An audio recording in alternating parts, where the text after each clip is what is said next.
Kuan nuääri, kuan dak, wach ke walwal, kop lialiet, madida. Yot, tetenba.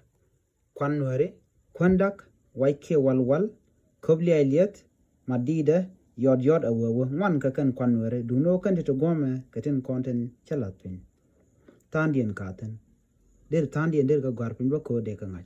Kuan dak, wach ke walwal, kop lialiet, madida, yot, shamga ka tugul.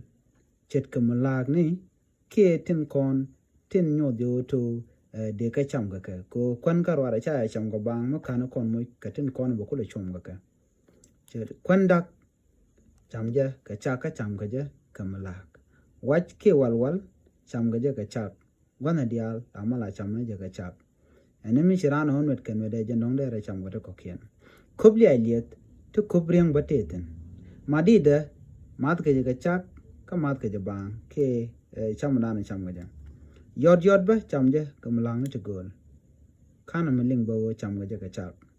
Dingno kan kwana kon tila kwan nuääri kan ti.